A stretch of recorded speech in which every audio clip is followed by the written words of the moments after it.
Big Buck Registry's Big Buck Podcast, episode number 28.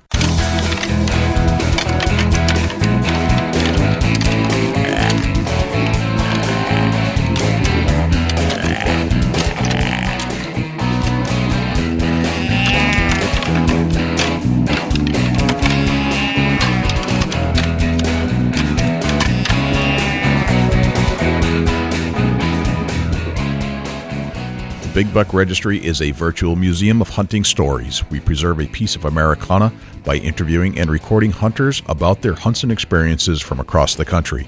And who knows, maybe we'll learn a thing or two along the way that'll help us take our hunt to the next level. Hello, fellow hunters. This is Carrie Zulka from the Wild World of Carrie Z podcast. You know, I don't always listen to other hunting podcasts, but when I do, I listen to the Big Buck Registry's Big Buck podcast. Stay hunting, my friend. Welcome to the show, everybody. This is Jay Scott, your host of the Big Buck Registry's Big Buck Podcast, and I'm here with my field correspondent from Ohio, Dusty Phillips. Dusty, what's happening? Not a whole lot, Jay. The weather is warmed up. It's thawing out. Got a muddy mess here in Ohio. What's going on in New Hampshire? It's warmed up here, too. It's the snow's melted a little bit. Got some rain, ice stuff that's been hanging around. Ice fog. That's what it is. Ice fog. You get that's that? That's where the weather is warmer than the ground. Yes. And the fog presents. I actually was driving this afternoon and I seen a big heavy buck and he had a pair of yellow rubber boots on and walking through the mud. You know, they ain't no dummies. They put their boots on when it gets muddy like this. Yeah, I don't blame them. Yep, they look good in them too. What's interesting is that we do have a decent amount of snow cover here in New Hampshire. It's gone here. It's starting to whittle down. I mean, we started out with a good probably, 14, 15 inches over the last several weeks, and now it's probably down to about 7 inches or so. But I have noticed, I was sitting in the studio, and my studio overlooks the driveway. And I was looking out, and all of a sudden, here come two small doe walking down my driveway. And my driveway is not very long. Here comes two doe, walked right along the side of my driveway, went directly across the neighbor's yard, and started eating on their decorative shrubbery in the front of their house. So, go figure, season's out, and you're seeing deer. Yeah, well, I've seen a lot of deer on my camera, but I just think it's fun. It's humorous that the deer come and they start nibbling on your shrubs next to your house, your neighbor's house. Nice shrubs too. I mean, decorative, very, this is a landscaping item, not just something they planted there for any reason. They're over there and chewing away. It don't matter what it is to them, does it? They don't care. Yeah. They're just hungry. Who we got on tonight, Jay? Well, we got Al Gambardella, and Al is a longtime butcher out of Connecticut. He's chopped up many a deer, and I thought it would be interesting that if we covered head to toe what you should do with your deer, not only in the field but all the way through to the freezing process, packaging up your meats, and just seemed like something we really should cover, being the Big Buck Registry. Yeah, it sounds like a great interview, and I'm ready to get on with Al and see what he's got to say about cutting up your own deer. Let's get after it. All right, let's get him on. Al, welcome to the Big Buck Registry's Big Buck Podcast. Well, it's great to be here with you. I appreciate you joining us. This is our deer cutting episode, and I thought of no one better than yourself to join us to fill us in on all the do's and don'ts of deer cutting. What's the number one most important thing that we should know? Perfect. The most important thing is it starts in the field. It really is, the major part of, how your processing is going to turn out. Of course, there is instances where, game has to be left overnight. The most important thing is, if you take the animal and you see the animal go down, sometimes you're hunting with friends or whatever and you want to give them time, they want to hunt also. You don't want to get down. You don't want to, ruin their hunt, whatever. So, you do let the animal sit. Of course, it's getting to it, as quick as possible, because, you want the cool down process to start. Okay. You want to field dress it. You want to get everything out, especially the urine sac and, the intestinal tract. And, you want to make sure that it's done, nice and clean. You take your time. The biggest problem that I've come across is deer that are perfectly hit but are ruined in the field. They bust the gut sac. It's all over everything. And, at that point, it becomes a real problem. The more it sits in there, the bacteria, it gets into the tenderloins. That's number one. It soaks into the cavity. It needs to be washed out immediately. Gotcha. Now, that's your biggest thing. Al, what makes you an authority on the subject matter? You've run your own deer cutting service before, correct? Yes. I've run the service for maybe 12, 13 years for the outside, for the public. I've been cutting for myself for 20 years.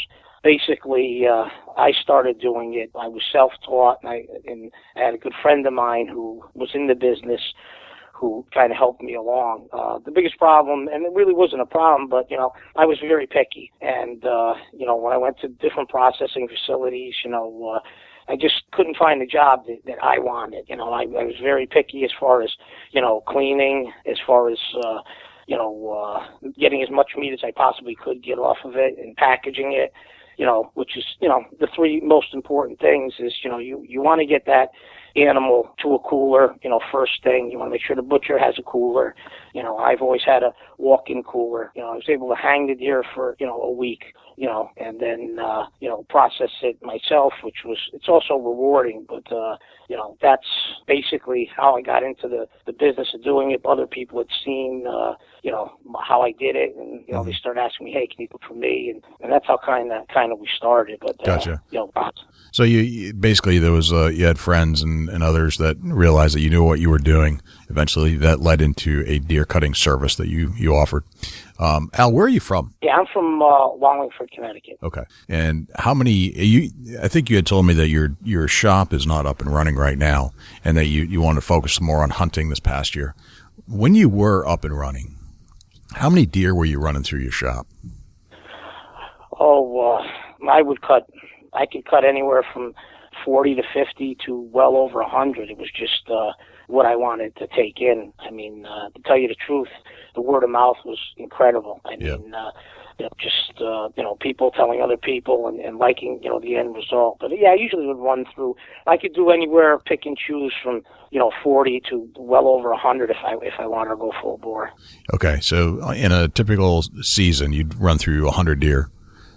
And do you have any help usually? Yeah. I had a friend of mine, Tom Pendred. I started out by myself, just doing, maybe 7 or 8 like the first season, and then it jumped quickly. Okay. We started picking up other clients, and I took a friend of mine on that helped me out. Gotcha. Now, if you could walk us through, like you mentioned that the first thing that is the best thing to do is to get the animal cooled down as fast as possible, get all the innards out, make sure you clean out the cavity correctly, get out all the intestines and the urine sac, and just clean it right out as much as possible, correct? Yes. Okay. From that point forward, what should we do next once that's done? Once that's done, you want to get it to, a cooler. It depends on, where you are and what the temperature is. I mean, of course, if, the temperature outside is, below 40 degrees, then, that's all well and good. You can keep it in a barn. You want to keep it out of direct sunlight because direct sunlight, sun rays, just like anything else, it's like an icicle. It could be 20 degrees out, 25 degrees out, but yet you look and you have, icicles are melting because they're being hit by the sun's rays. Okay. Because the sun's rays is actually heating them up. So you want to keep it out in the sun, but you want to get it to a cooler because, the optimum temperature is 38 degrees, and you want to get it in there, and actually, those first 4 to 6 hours, play an important role. Getting that meat cooled down, and then that also starts the breaking down process. Right. Which is actually, that's the most important part. So if you live in a climate that runs north of 40 degrees during the hunting season, then you really want to turn to a cooler of some sort if you can? Yeah, walk-in cooler. You could pack the body cavity with ice, and if you pack a body cavity with ice, one of the key things to do is get the ice bags in like a garbage bag or something that's not going to saturate the cavity, because your T-loins are very, very porous. Okay. And the tenderloins, they'll soak up anything in the body cavity. That's also another important thing that I didn't mention is if you can get them out in the field, if you can bring a clean bag with you and get those out, because you don't want the deer sitting on its back and there's always pooling blood inside of it. And it'll get inside those tenderloins, and believe me, you'll taste it. Okay. I'd like to get into some of the cuts in a little bit, but I wanted to ask you a couple more questions about temperature. Once you've got it hanging somewhere, let's say you don't have a cooler, but you're south of 40 degrees. Is there a temperature that's too cold? Well, you don't want to freeze the meat. That's something you don't want to do. You don't want it to freeze because then you're stopping, the breaking down process. You want that meat to be unfrozen. So you don't want, temperatures, below 32 degrees or, anywhere, lower than 32 for periods of time, and that meat starts to freeze. You're doing the reverse. You stop the process. The meat is frozen at that point. I mean, it'll preserve it, but you're not getting the full effect of what you're trying to do, and that's you're trying to get that bacteria in the meat or the enzyme that's in there to start loosening that tissue up and, loosening up the muscle and everything, and that's what that temperature is there for. If it's frozen, then that stops the process. It's just like taking a deer and taking it home and cutting it up after, 7 or 8 hours of it hanging and then throw it in the freezer. Okay. You've done the opposite. There's nothing wrong with the meat, but you haven't gotten, what you're looking for. You ain't gotten the full effect of the hanging process. Okay. So basically, if you're north of 40 degrees, you're welcoming in bacterial growth and decay of meat. Anything too cold, and you're stopping the natural aging process to where it kind of almost naturally tenderizes itself. Is that kind of what you're thinking? Yeah. Okay. Yes, that's exactly what I'm saying. Gotcha. Yeah. All right, Dusty, what do you have for questions for Al in the pre-cut stage of the deer? Al, a lot of people, they want to say that infection areas are okay for the processor to go ahead and cut the meat. What's your opinion on if you get into skinning out a deer and you run into some infection, say from a previous wound or arrow shoot that didn't penetrate? What do you do when you run into infection? Is that a instant no good for the meat? What's your opinion on that?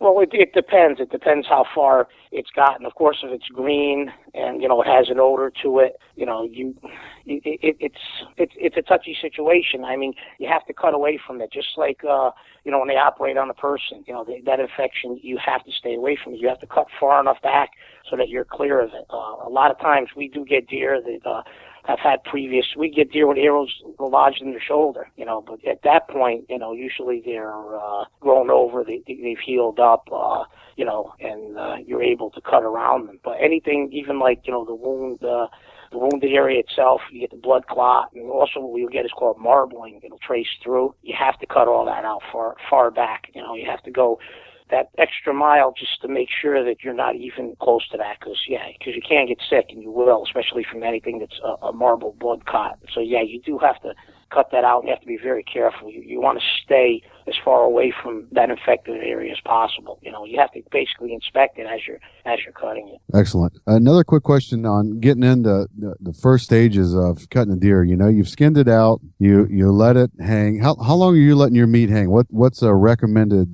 period of time, as far as days, that you want to allow that meat to hang for? The breakdown of the meat, the muscles, and the best tenderization. You got a set day that you like to let them hang for and then process? Well, actually, what we did this year is because, unfortunately, when I was processing deer for people, you're getting in numbers of deer at a time. You're getting three. You could have 3-4 deer come in one day and 5, 6, 7 deer come in the next day. You have to get on them. Unfortunately, when I ran the business, I had to tell guys, hey, once, the cooler started to fill up, I had to start, processing the deer. So usually it could be anywhere from 2 to 3 days before I processed it.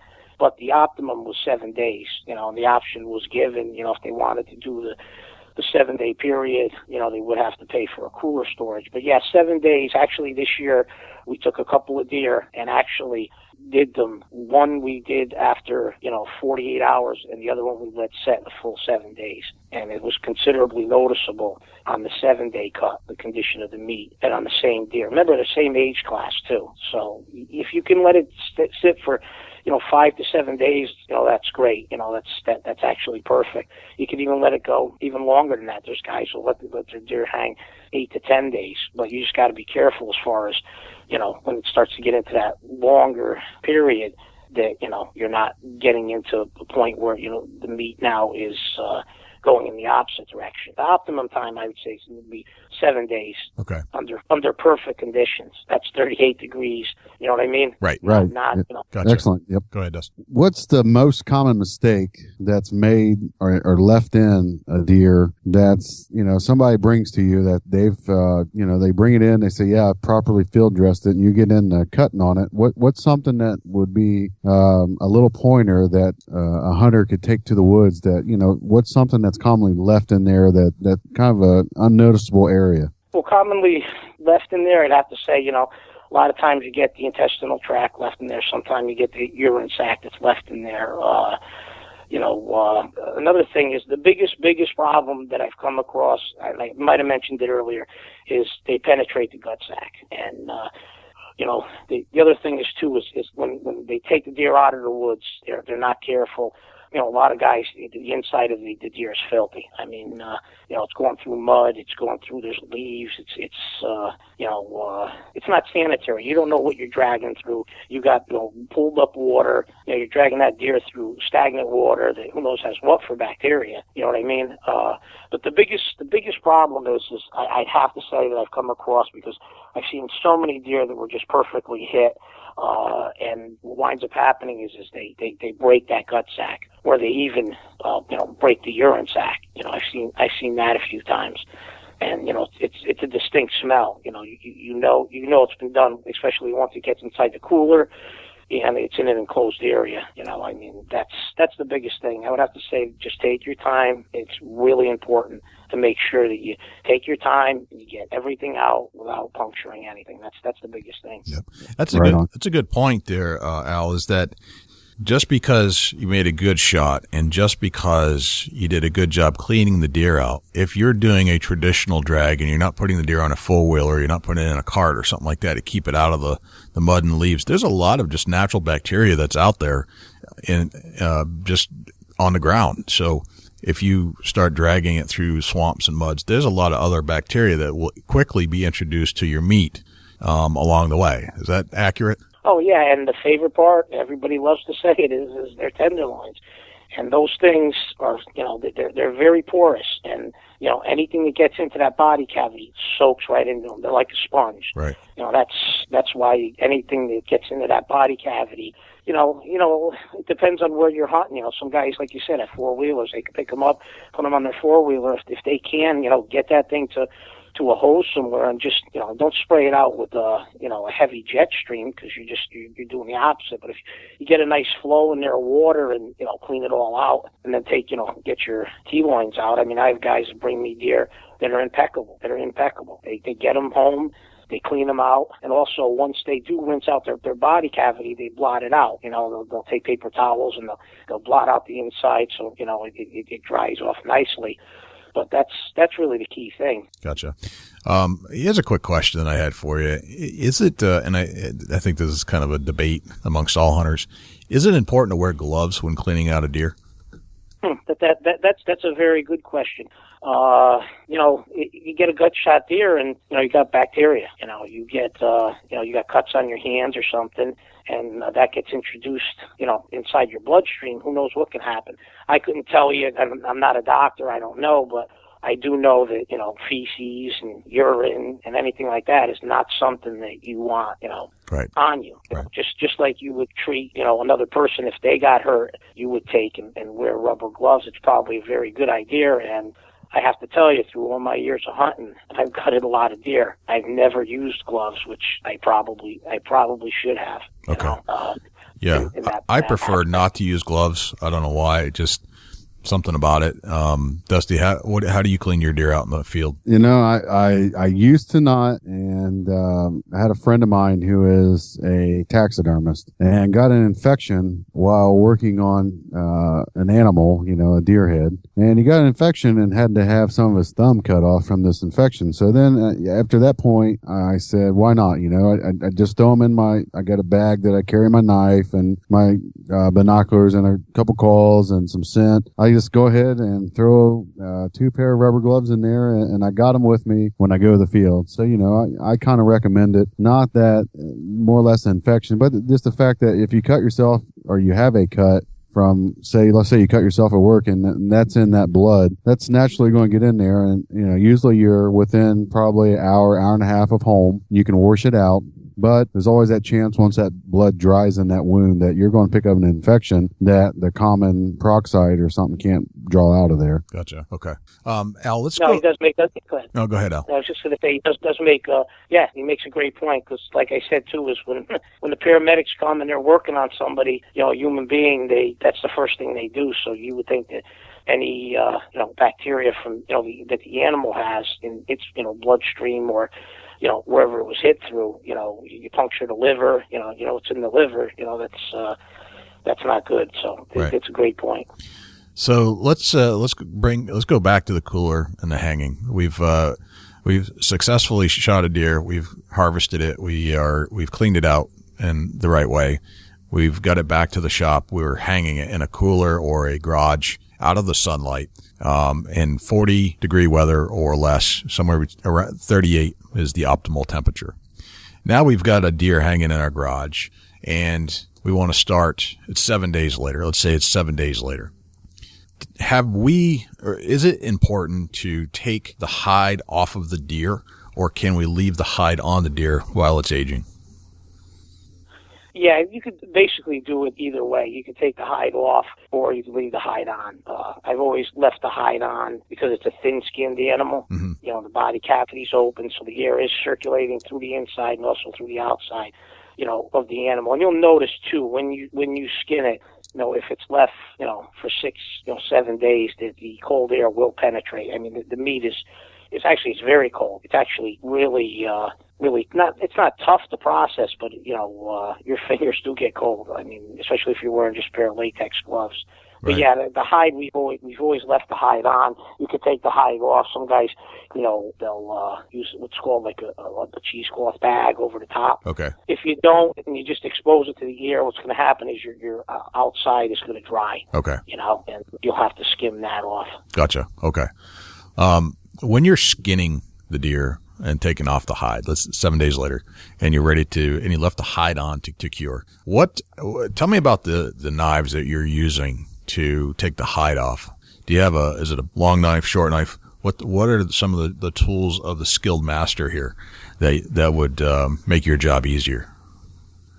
Well, we've always used the short skinning knife. Actually, when you're skinning game, just like the taxidermist will tell you, the smaller the knife, the better. You're just you're removing the skin, loosening it up and getting it off. You don't want your conventional, an 8-inch or 6-inch butchering knife, to do that. Small skinning knife, a round nose knife that works perfectly. Wyoming knives, you can even use those. Those are small enough. Where they take it off nice. You want a nice sharp knife, and you want a small knife.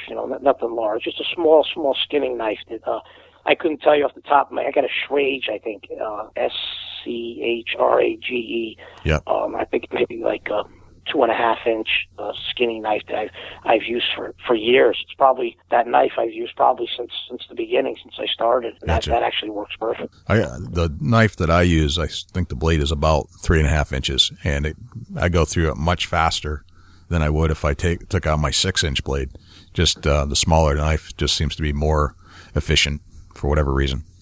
Yeah, well, you're only using the tip of that knife. That's all that's being used. Right. It's not like when you're cutting up or you're processing your meat and you're cutting steaks and you're using, an 8-inch knife where, you're using the bulk of that knife, to cut through, wherever it may be. It's the top round, the bottom round, or the rump. You're using all of that blade. When you're skinning, you're just using the tip of that knife. And that's what you need to be nice and sharp. So it doesn't have to be a very long knife. It just has to be very sharp, a nice, round nose, and it'll go right through it. Gotcha.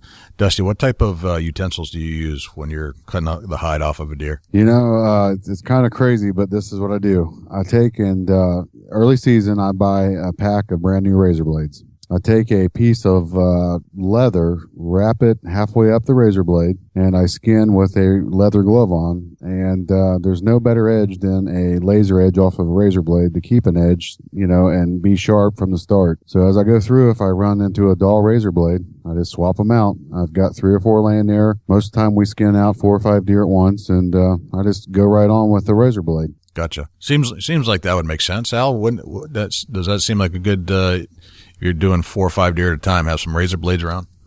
Oh yeah, because it sounds like I said, all you're using is that that little bit of that blade. That's all you need. Sounds all right. you're doing is just getting on there and you're separating that membrane and pulling it down. So that's actually a very good idea. Yeah, the first couple times was kind of interesting. I had an elderly gentleman tell me that you got to be careful with it. It just seems like once I do it with a razor blade like that, and I got so used to it, it's really fast because you actually you're just skinning your fingertips and your hand right down through there. You're pulling with one hand and cutting with the other, and it just seems like it's pretty quick for me. Oh yeah, and it's got to be razor sharp, so you're just nipping everything as you're going down, and it's just coming right off. I can definitely see it. That makes sense. And it's sharp. That's what you need. You need, it's sharpness. You're not using, like you said, you're using just that small portion, and that's just separating the membrane, as you're going down, and like you said, pulling with one hand and loosening it up. Gotcha. Yeah, with a knife, it seems like that you don't need no pressure when you're skinning. And when I ran a knife, I seem to want to catch the hide here and there, and that obviously if somebody's going to do tanning or anything with their hide, they don't want to nick that. So the razor blade seem to be quick and fast. And when I do a cape job, the razor blade is right there, and you're in close quarters anyway when you're caping one out to do a shoulder mount. It seems like that razor blade runs right around. You can pull the skin down and really get into it. Real quick, real sharp, and that's just what works for me. Gotcha. Oh yeah, and you don't have all that extra blade that you might wind up, like you're saying, cutting the hide with it. Exactly. Al, so now that we've got the deer kind of caped down, how far down do you go before you cut the hide completely off and sever the head from the body? How far down should we go? Oh, I go right to the chin. I go all the way down, right to the chin, and that's where I cut it off. The chin? We go all the way down, right to the chin of the deer, Okay. And we cut it off. Gotcha. Right at the throat. And about where do you take the head off of the body? Right there, right at the chin. You get in there. You could actually even, there's 2 ways you could do it. If you get down low enough and you get in between the vertebrae, you could just pop it. You could actually turn the head, and spin it, and you could actually break it. Gotcha. Most animals you can't. Even your biggest buck, you get in between that vertebrae there, with the knife. You cut all the way through, or what you could do too is you could take a pair of loppers and then you can cut it, there. The only problem is with anything like that lopper or whatever you use to cut that off has to be sanitary. It has to be clean. Right. What I mean? You don't want to grab that out of your shed, after somebody's been cutting poison ivy with it or something, and, it's been laying around and God knows what, and start cutting, legs and heads off and, introduce something to the meat. Right. Should we have a separate set of tools for doing all the work on the deer from all our other stuff? Yeah. See, I'm glad you mentioned that. Number one thing is when we're in the cooler and we're skinning and quartering, the knives that we use in there never make it to the shop. Never make it to the stainless steel table where we're doing our final processing. We use everything we use stays in there, and there's separate knives that we use that will never go in the cooler. Because you got to remember too is when you're skinning, like anything else, there's tarsal gland, there's all kinds of stuff, and we actually shift gloves also. Once we're done getting the hide off the animal, those gloves come off that we've had on. Okay, so the stuff in the field stays in the field, and then it goes into a real butchering, processing area, and nothing crosses the line for the most part, except for the animal. Yeah. You have to keep everything separated. You also have to keep a close eye, especially when we were doing it, because we were getting animals in that were, partially, stomach shot, and, that's there too. It's around your hands. You can't avoid it. It's on the hide. So yes, you got to be real careful. Sometimes what you'll have to do too is, midstream, you might have to wash a knife. You know what I mean? Especially if you're doing something like that. Sometimes people want their tenderloins regardless. You can tell them till you're blue in the face, I would need it. I'm not taking them. I'll give them to you if you want, but I've done that on several occasions. But you go in there now with that knife and cut out that T-loin, and there was this, the stomach was breached or whatever. It gets on the knife, so you got to just make sure that you keep an eye on everything you do, and you change your gloves after you skin. And I know it seems tedious, and that was the only thing with us. We were that way. So for us processing deer, didn't just take an hour. You know what I mean? Gotcha. It took us 3.5 hours on an average doe, 2 guys. To do too is the cleaning process. It's a before and after. You have to clean those utensils after you're done, and then you say, okay, I cleaned them. I got my deer. I'm going to start. And that's the wrong thing. You have to clean those knives again. They've been sitting, ours stay contained. All our knives go into stainless steel pans that are covered. But still, you have to clean again because you don't know, what's formed on the surface. Right. You have to clean with a bleach solution, which you can get that on the internet.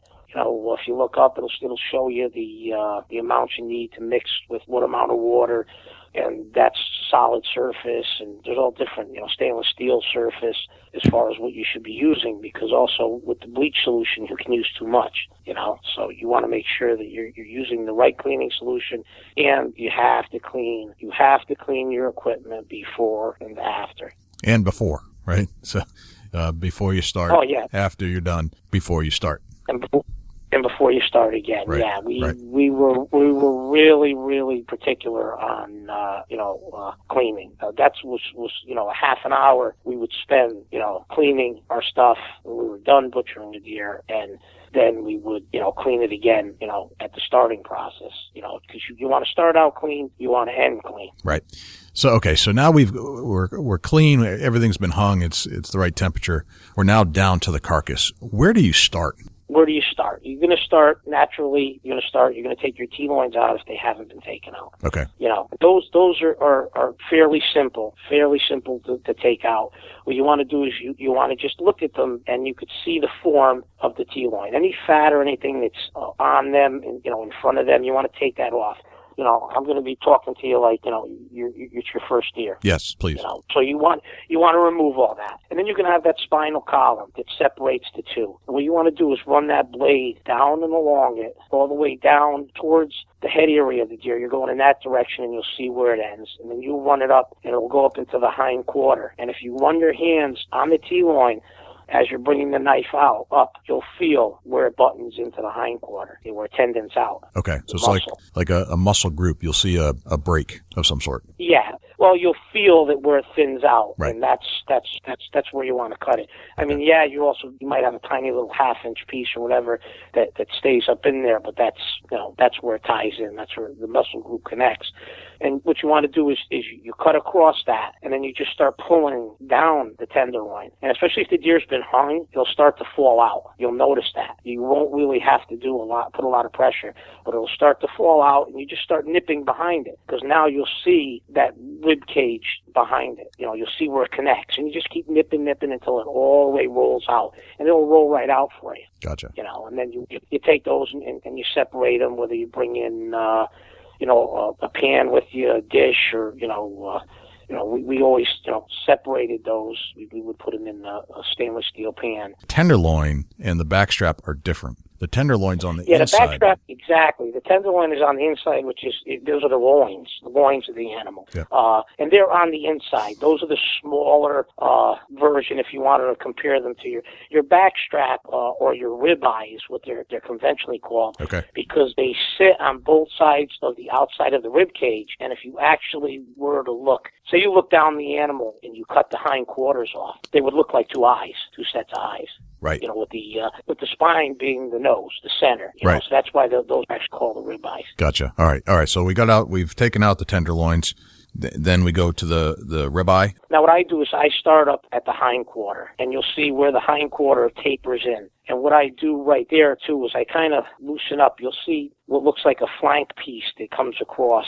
When you see that hind round out and go into the spinal cord, you kind of want to follow that with a knife, and there is a groove in there, and you can cut across that to the spinal column, and that's where I start. I do that actually on both sides, the left and the right side, and you'll feel it. If you're a little off, you're a little off, but you'll feel to where it goes in there, and that knife just slides in between, the vertebrae, and it'll go right in. Then the next step is to run the knife down the spinal column from the hind quarter. You're going to follow the spine. You're going to stay tight to it, almost like filleting a fish. You're going to stay tight to that, and you're going to run that down all the way through, and all the way through the neck into where you cut it off. That's okay. where Dusty was saying, because that backstrap is going to tuck into that shoulder, so, and that's actually the best part of your ribeye is that part. It's not your hindquarter end. Oh, is that right? Where it tucks in.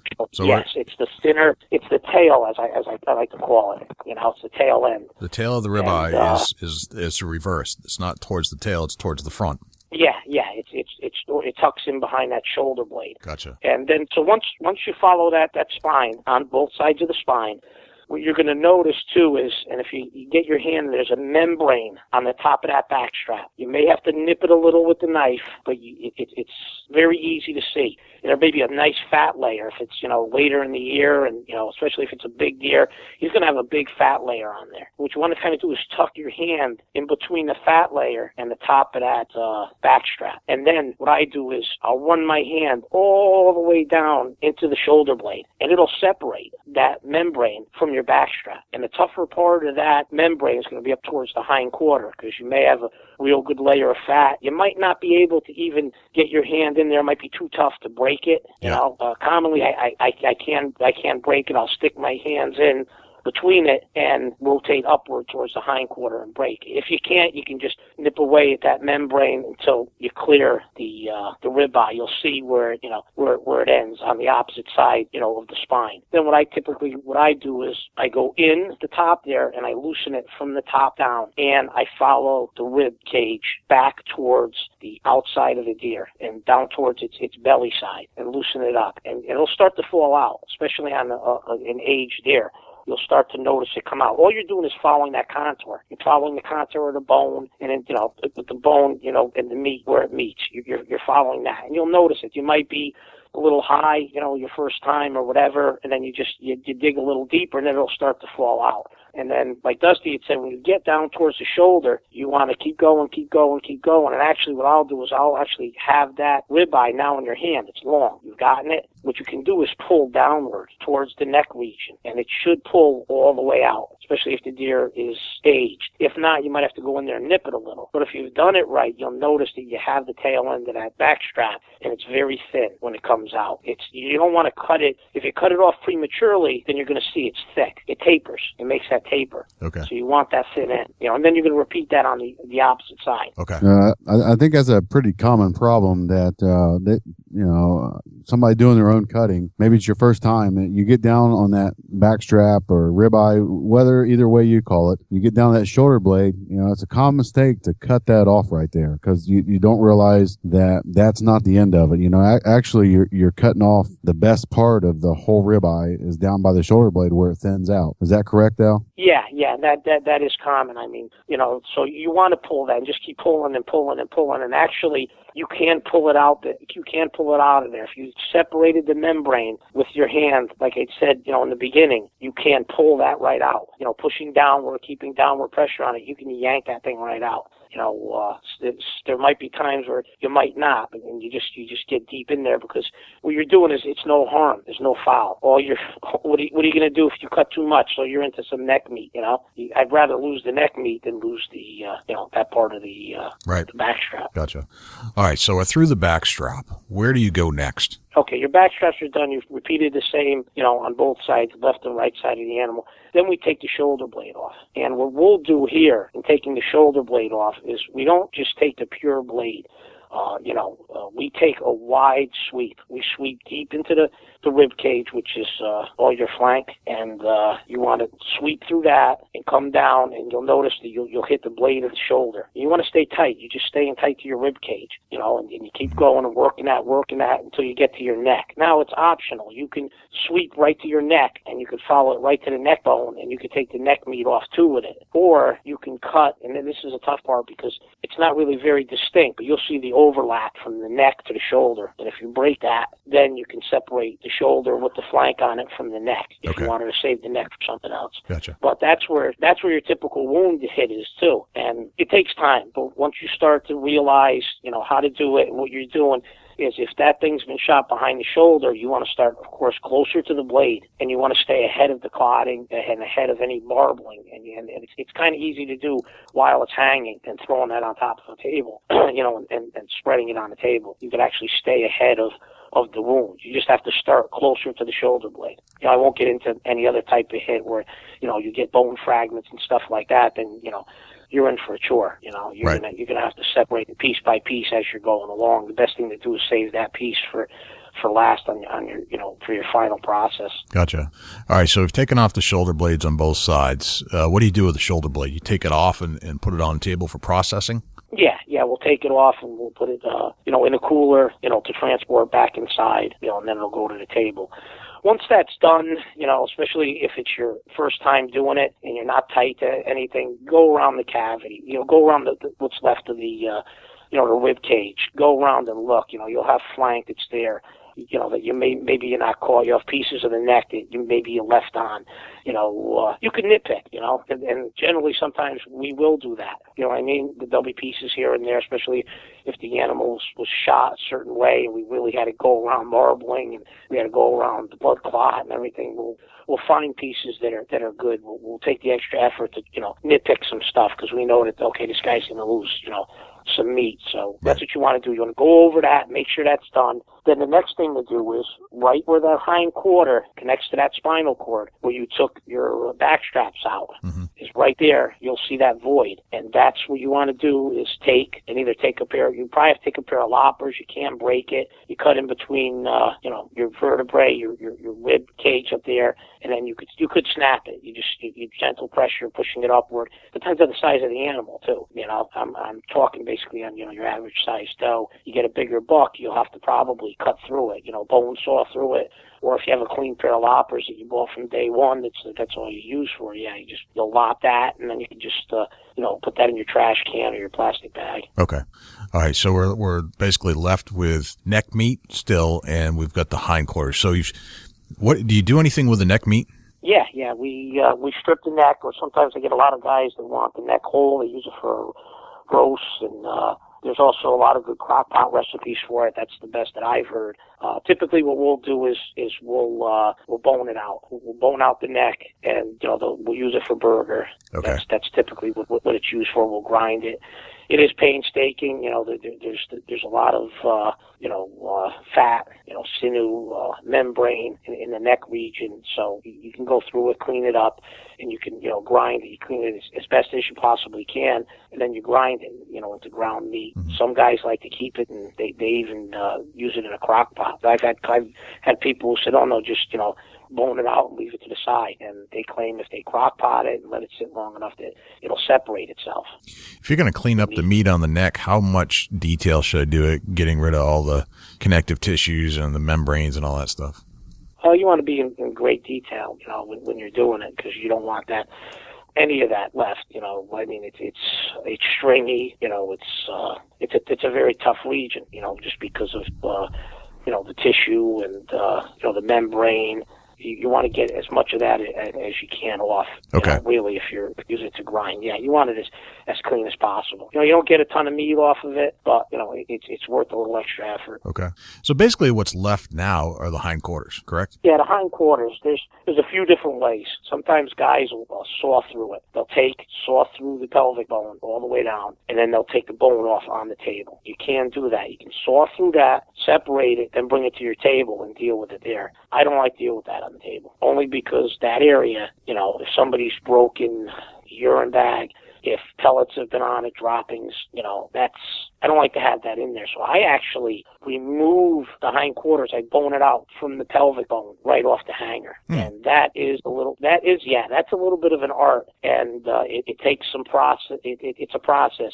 If you have to, you start from the hind end up towards the tail area, and the pelvic bone will actually come in. It'll come out from that hind quarter, and then it sharply comes back in. Okay. So you have to follow that, and then you follow the pelvic bone all the way out, and you'll hit where the ball sits in the socket. Yep. And that'll pop right out. You got to get in there. You got to, separate it, open it up, and you'll start to see with the knife. It'll start to open. and there's a groove in there, and you get that knife in that groove, it's almost like opening a clam, and it'll pop, and you pop that off, and you have to follow it. You have to follow that pelvic bone. It's hard to say it on radio without somebody actually seeing it happen. Right. A lot of times what's going to happen is you're going to cut it shy. And then when you get both of your hindquarters off, you're going to notice, okay, well, here's the pelvic bone, and I got meat on it, which isn't the worst thing in the world. You can just take it off. But from there on is how you're going to learn on how that configures, how the shape is. Once you learn, I've done it so much that it's second nature. Sometimes I do have to think about it. Sometimes I'll make an error and I'll cut a little shy. But once you get into the groove there, it's quite simple. Now, your pelvic bone is totally off. There's nothing to deal with. There's no meat on it. It just goes in the trash. Gotcha. Cool. So it's basically down to bone at that point. All right. Yeah. Dusty, what other questions do you have before I get into some other particulars about the cuts? Back to the cutting the hindquarters there. The best thing I can tell you is to get in and do one side. Once you get in there, you do it, and you start to cut in. If you make a mistake, learn from your mistake. It's pretty. It'll guide your knife around through there if you take your time and you use let your knife feel its way. It'll guide you around through there till you get down to where that socket is, and then you pop that out and just keep working right with it. And at different angles, it's all about having your knife in there and getting used to the way that it needs to be cut. That pretty much the way Al said it there is the way I would do it. First getting started. Once you do so many, it becomes second nature, and you can kind of just float right around through there and ride on the bone with your knife without gouging in to dull your knife, and it goes pretty good. Gotcha. All right. So basically we've taken the whole deer apart. We've got the ribeyes, we've got the front shoulders, we've got the hindquarters, and we're basically left with the hindquarters and the front shoulders to process at this point. Is that correct, Al? Yes. So now you're going to start with whatever you want to start with. You start with your shoulder, and basically you're deboning. So you're going to in the shoulder. In the shoulder, you're just going to follow. You're going to follow the contour of the bone with your knife. That's all you're going to do. Okay. And you follow that all along. The blade. And you follow the blade along, and then you'll see. You have to feel it out. Like Dusty said, you have to let your knife do the work. Right. And once you get that all deboned out, what we do is with most of the shoulders is it's stew and it's ground. Okay. I mean, you can make shoulder steaks can be done if it's a big enough animal, but it's the membrane in there. It's really not an area where we do that. You can also make a nice shoulder roast out of it too. Okay. So I should be thinking neck meat for burger. I should be thinking shoulder for stew meat and burger generally. Sometimes a steak if it's big enough. Sometimes a roast. Yes, you can. Okay. What about the hindquarters? Help me break down the hindquarters. Well, the hindquarters, what you want to do is you want to flip them over and you want to debone them from basically, I go from the inside of the hind. You start at the ball and you just take your knife and you run it into the bone and you follow that contour of the bone. You go all the way back to the bottom part of the leg, where your Achilles tendon, was located back in that area. You run back in that area there, and you go around the bone. That's what you're doing. And once you get that off the bone, then that starts your portioning out. What you're going to have left though too is once that piece comes off, the shank will be left separate. You'll actually have the lower leg separated with just the bone of the upper leg. That's what's going to be sitting there. The rest of it's all deboned because you're going to follow that contour. Okay. Right down to the knuckle where it meets the lower leg, and that's where it gets a little tricky. But if you follow it, it'll roll right off. You're basically following the bone. Once it's deboned and that bone's off, and you're sitting there and you got this big chunk of meat, which is the hindquarter, boned out. Basically, the easiest way is to let that piece tell you how it's segmented. You get in there and you get membrane. You start nipping at the membrane, and you'll see the pieces, they'll start to unfold. Right. And that's your biggest thing, and that's also a learning curve, because you can do it, and you might have two pieces that are still together, and then you'll realize, okay, you can use your hand to run through it or to separate it and, push on it and see, okay, where's this connected here? what's going to come out of that is you're going to have what's called your rump, which is, the butt end of the deer. Yeah. That'll come out and it'll look like almost football shape. The football, exactly. I've seen. That's exactly how I would describe it. It's a football. My mouth's watering. Yeah, it's that football shape, and you just once you get that down, then you'll see that you got three other, primaries. There's the top round, the bottom round, and then there's what's called the eye. The eye is going to be pretty much the smallest piece, and then again, that's going to look like, a smaller version of a tenderloin, if I can best describe it. Okay. That's actually one of the better parts in the hind quarter. Actually, that's one of the best, and if you could leave that whole. But it's hard to describe it on radio. It depends on the size of the animal, but it'll be the smallest portion of the hind. The top round will probably be your biggest portion of the hind. It'll almost be square shaped. It's thick. You got your top, your bottom, and like I said, your eye. You'll see those separate once you separate them. So it's like a bunch. And then what you got to do? Go ahead. It's like a group of. It's a puzzle basically of building blocks that are all parts of basically meat. Groups, right? And they'll start to separate as you start to get into a little bit more. Yeah, it'll unfold. It'll unfold, and you'll see, especially if you can get, you get a book, a good butchering book, and you open it up, and you're looking at that while you're doing it, and then you'll start to see the pieces forming, okay, this is this is that. A lot of the guys that I get, the biggest thing is they got no problem. They can bone out a deer. But one of the biggest things that was always said to me is it starts off well, but it all winds up being ground and stew. Right. Because once it gets cut into, it's, okay, now, I've cut into it and, maybe they've missed, the portions out and they just start cutting at random, because once those pieces are out, then you physically, you have to look at them and say, okay, this is what I could do with it. You're going to go with the grain, or you're going to go across the grain. How are you going to make your pieces? We go with it because we can actually make steaks that look like they came out of a butcher case because the animal is small. You know what I mean? It's not where you could cross cut it and get big enough pieces off of it. If you do, you'll get small pieces. And that's fine. There's nothing wrong with it. But we were able to go, with the grain, and slice through that way there, almost like filleting it, filleting the portions. Right. And it's worked out well because then when you do cook them, they separate out, when you're eating them. And of course, you cut across them and then they lay open. And I'm going to tell you this from experience from the past. When I first started cutting my own, knowing the cut is a lot of key to doing your own processing. If you know what you're getting into before you cut it, it'll pop right into your head once you see it. I wish somebody had told me that when I first started cutting my own, because there's a lot more stuff got ground and it got cut up to what it should have been. But, I'll admit to that. Right. You're doing it for your first time. Do your research on it. And Al, I'm glad you said that because it helped me once I learned and figured out what all my cuts look like. Then I was able to get into a deer and actually pull all my, my front shoulder roast, my hind roast. I was able to cut all that out. And man, it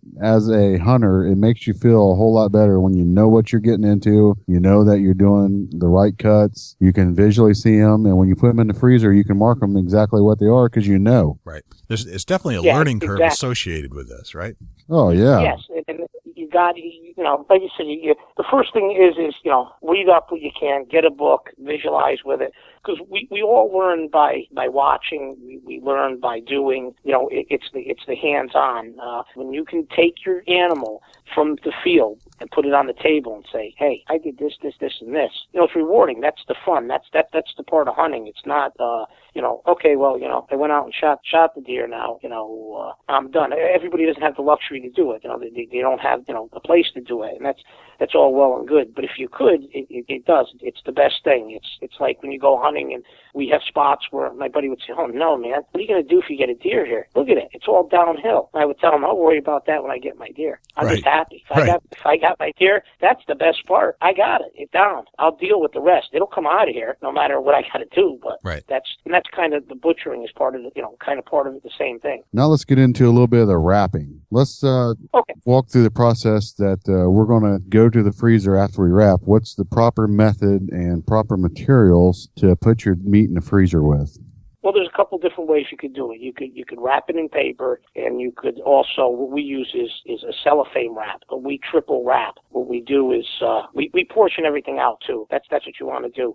Okay, well, this is what I'm going to use for my family every time I make stew meat. We're going to use 1.5 pounds, 1 pound, 2 pounds, whatever. You portion all your stuff out. You want to wrap your steaks individually, of course. And you could wrap them in paper. You could vacuum seal them, which is awesome, I don't do much vacuum sealing being, having the business. It just wasn't efficient, to spend the time doing that. I've cut them for guys and separated everything, and they've come over and, taken their meat, and then they've vacuum sealed it themselves. And if you have access to vacuum sealing, that's probably actually the best way to do it. I mean, if you don't have access to vacuum sealing and you want to wrap it, in freezer paper, that's very good. That's probably the most common way. What we've done, and we've held meat for 16. I got a moose that's been in the freezer since last October. It's a tail end of it. There's not much meat left, but it was butchered last October, and we just had steak yesterday from it, and I've got virtually no freezer burn. Excellent. And this is my process. We take and, like I said, we cellophane wrap it. It's wrapped triple. It's wrapped 3 times over. And it's not that you have to wrap it once and then tear it off and wrap it again. You fold it. You fold it 3 times, even 4 times. Sometimes we're excessive. I got a buddy of mine who's like, what are you doing? Even my own wife would help him. So what are you doing?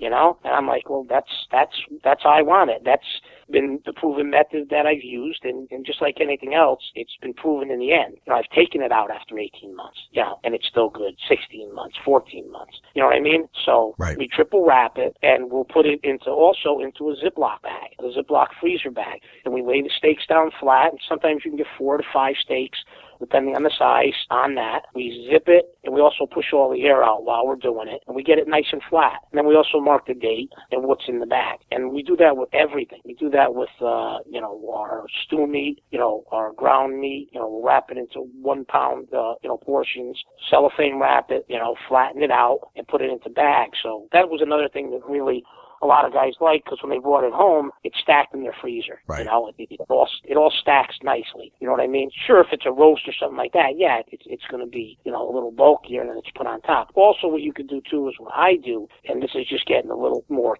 tedious than probably you have to, is I'll take and separate my steaks, my stew meat. We're lucky enough to shoot a few deer a year, and I'll put that into a brown bag, and I'll stack up my steaks. Let's say I got 5 bags of steak, 6 bags of steak. I'll stack them up, and I'll put them inside the brown bag, and I'll mark, and I stack it up in order so that they get rotated. So I'm using my first, the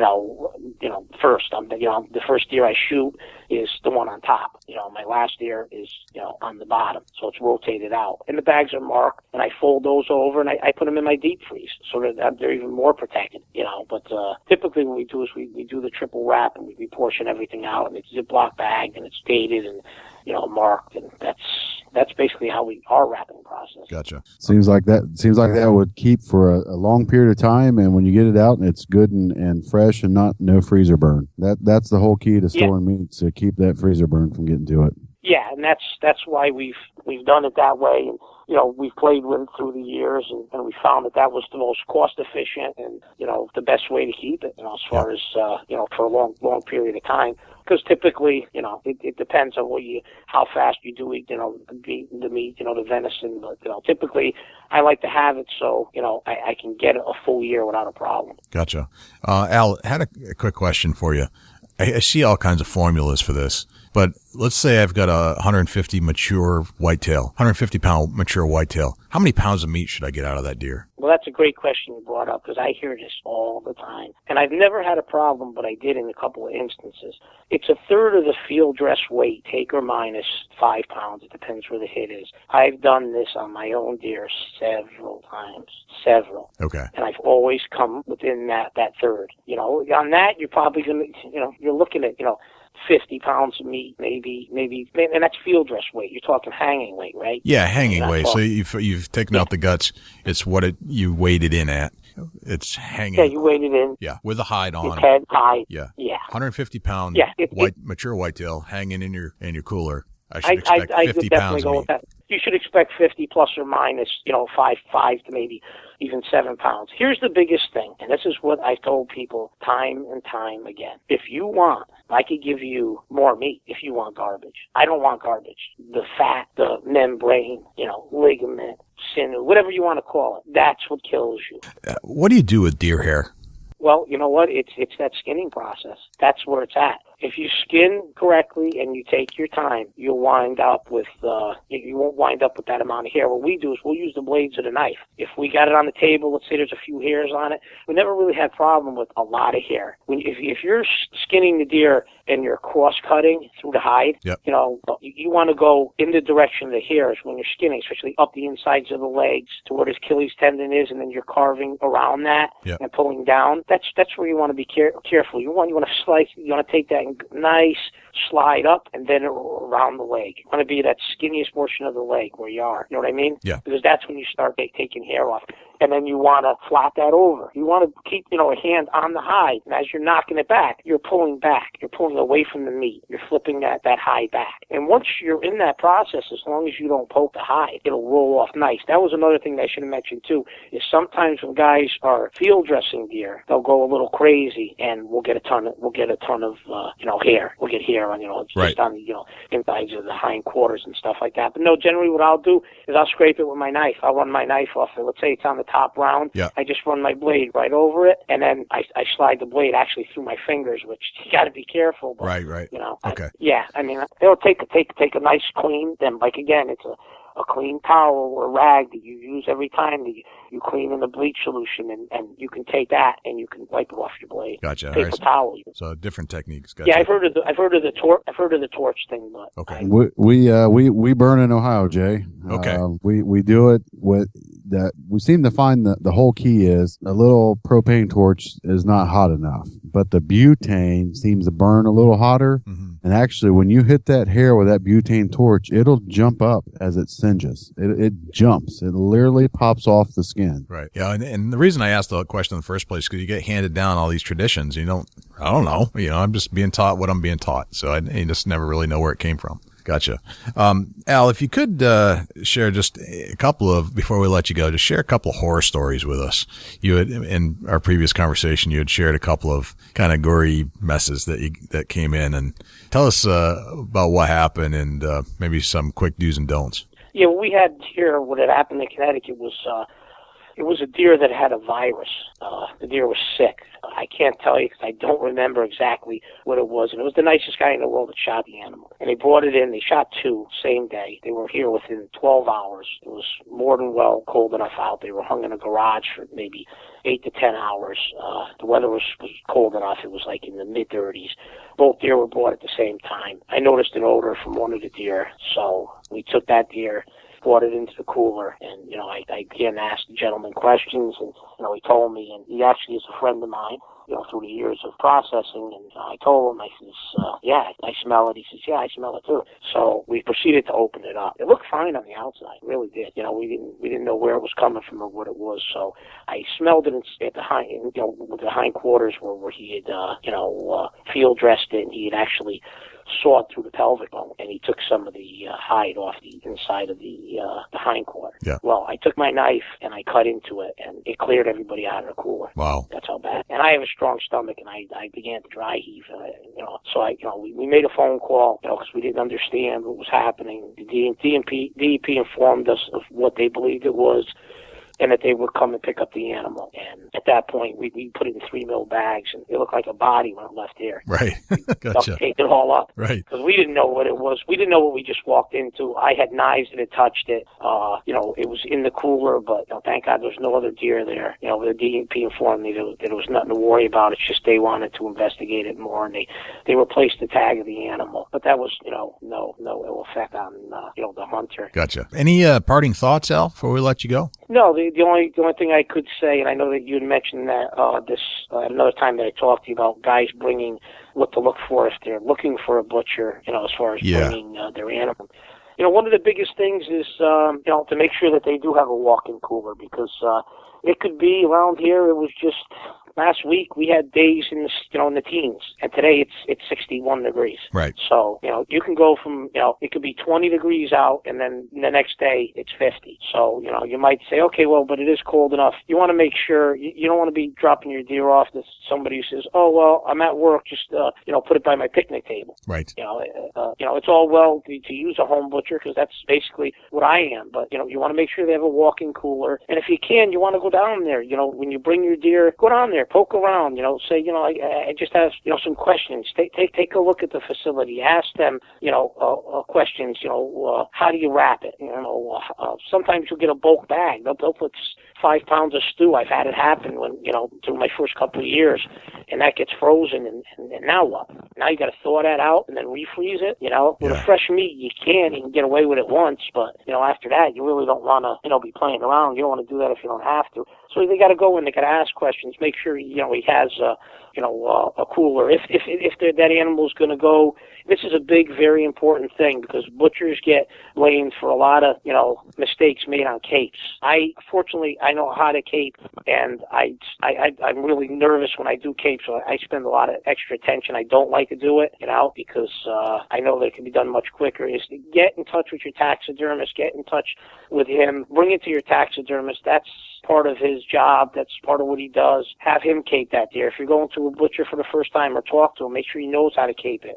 Sometimes they don't. I lost an animal that I was going to have done because the guy was doing it under an old way that they used to do it. It was a neck mount, and he did it for that. You got to get all your ducks in a row. Really, when you're going to go out there, know your butcher, know where it's going, call ahead. Are you still open? Okay, what do I do if I get a deer? This is my predicament. I have nowhere to keep it.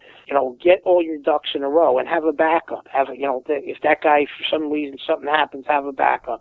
But try to go look at the facility. When you get there and ask them questions, hey, how do you wrap it? Okay, take a look at his cooler, take a look at his facility, what he's using. You got stainless steel tables, is the place clean? Don't be afraid to ask questions, because you're going to eat that, right. And if you spend all that time in the field doing everything right, and then it gets brought there. And also we have places here that don't butcher, but they make sausage, and they make kielbasa, and they make all kinds of smoke goods. But you know what it is? When you bring your meat there, they don't use your meat separately. They bulk it all together, and then they do an average. Right. So that's another thing you got to watch out for. Do you want, you spend all your time to take care of your animal, somebody else may not have. You bring it there, and all of a sudden, you really don't have your own meat, or it's been all mixed together. Gotcha.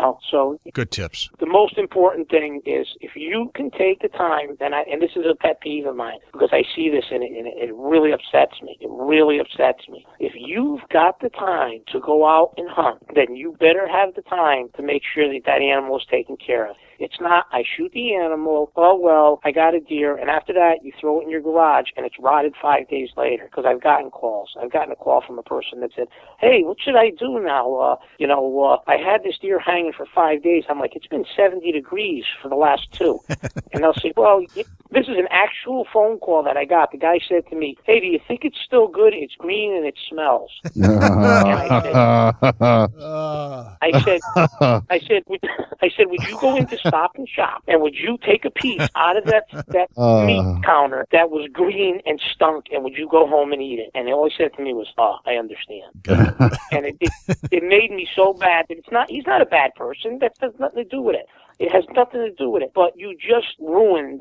Why'd you shoot the animal? Right. Somebody else could have shot and taken care of it. You just got home, and those are a few of the things that really bother me. If you're going to take the time to hunt, and it starts from the top down, it's the same thing with equipment. You're going to take the time to go out and hunt. You better make sure you take the time to shoot your equipment. And the day before you're going to go out, you better make sure that it's spot on. And every time you get done hunting and you get out of there before you go back in again, you better shoot your equipment and make sure that it's on, because you don't know if you bumped something. I take it very personally. That's what I do, and that's why I like to make sure that, the guy's got to understand that. If that's not what you want to do, then don't go out and hunt. Don't say, well, you know what, I haven't shot my shotgun in 4 years, but hey, it's going to be a nice day out today. I think I'll go hunting. Right. And you grab your shells and you go out and you start, maybe maybe it's perfectly good, but maybe it's not. Right. And then you go out there and find out, oh, I just wounded an animal. But anyway, that's just, that's the key things, like I said, just, get all your ducks in a row, make sure your butcher, you're on board with them, you know what you're going to do before the season begins, take a look at the facility, and, make sure there's a walk-in cooler, and your emphasis is on cleanliness, because that's what you want. And then you'll be happy, from the get-go. I think that's a good message, that prepping for deer hunting is also prepping for after the harvest. Like, there's a whole other piece that you got to take into consideration and make sure you're ready for that too. Even though you may not get a deer every year, you should be ready to process it correctly. I think in the end, it boils down to, you're going to eat this. Take care of it. Right. The animal, exactly. The animal deserves the respect, and you're going to eat it. So yeah, Al, you've been a great sport. Well, this has been awesome. Very informative. You're full of knowledge, and thank you for sharing it with us on our podcast for all of our listeners. And we're across the country. So, and I'm in New Hampshire, Dusty's in Ohio, and we have listeners as far as the West Coast. So this is going to be a fantastic podcast, and love to have you back again sometime. Oh, that sounds great, and I was very happy to do it. Excellent. Al, we sure do appreciate you joining us, and we look forward to getting you back on the Big Buck Registry Big Buck podcast in the future. Well, thank you very much. It was nice to meet you. Well, I don't know about you, Dusty, but that was probably one of the most informative podcast interviews we've ever had. It's awesome that he went into such detail that maybe it'll help a first-time processor cut up their own deer. And, that's kind of what this was all about, trying to help somebody get their own deer in the freezer from the field to the freezer. Right.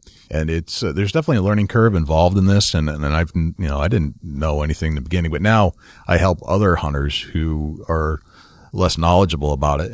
But I wish I had this podcast in the beginning to learn a little bit more about how to get there, because it would have saved me some steps. Yeah, sure. I couldn't agree with that more. It seems like it's a hands-on, I can't stress that enough. If you can get somebody that knows what they're doing with it to help you out first time, I suggest it. But if not, just dig into it. It's meat. You really can't mess it up. Right. It all grinds in the end. If you completely fail, and it's going to happen, you're going to make a wrong cut getting started. But it all grinds out to be burger if you completely mishap something, and that's okay. Yeah.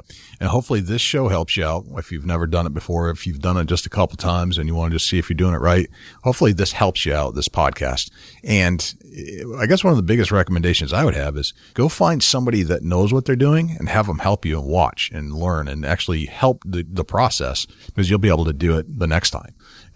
That's how I learned, and now I teach people how to do it, not for a living or anything, but just because I like to help. I actually really enjoy butchering up my own meat. Yeah, you're able to check out some different things that normally you wouldn't ever see by taking it somewhere, and it's a job. It really is. It's a lot of work. It takes some time. You can expect, if you're going to do it on yourself, you're going to burn up half a Saturday trying to cut up a deer, and that's okay. It's an enjoyment, and getting your knife in there and figuring things out. It's really a technique that you can't really learn by watching. You got to get hands on. Right. Exactly. You have to dig into this stuff, because we do our best to describe it on the podcast, but it's a visual thing too. You really need to go watch and help and learn. But I'm glad he cleared up that whole question about how many pounds of meat should you get out of a dressed weight deer. That's always, everybody argues about that one. Yeah. It seems like, even here, they argue the same point, that they think they should get back more meat. Well, yes and no. Some instances I can agree on. Others are just, it's ridiculous that people don't understand the waste that's there, what I should say. It's not really wasted meat, but there's a lot of tendons and gristle that you really don't want in your meat. So yeah. Do you want meat, or do you want bubble gum? I mean, this is what it is. Yeah, that you couldn't have said it any better. That's exactly what it is. So I got to talk about the smells and the odors. If you get into a deer and it's got a smell or odor, you need to have somebody professionally that knows what they're smelling or what they're seeing. Take a look at that deer before you cut it up. The nose knows. If you start smelling things that smell like feet, dirty feet, or smells that are like dirty socks, or sulfur, like an egg, a bad egg,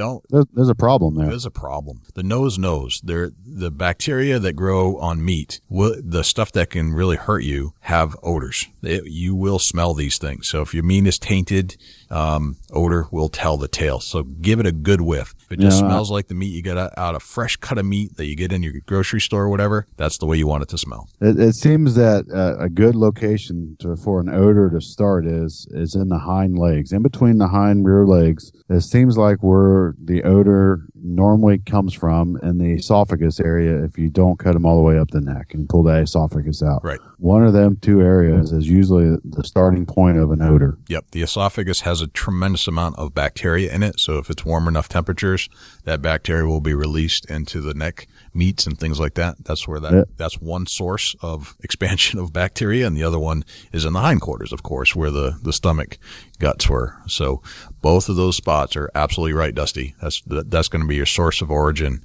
for tainted meat. Well, Jay, that about wraps us up for tonight.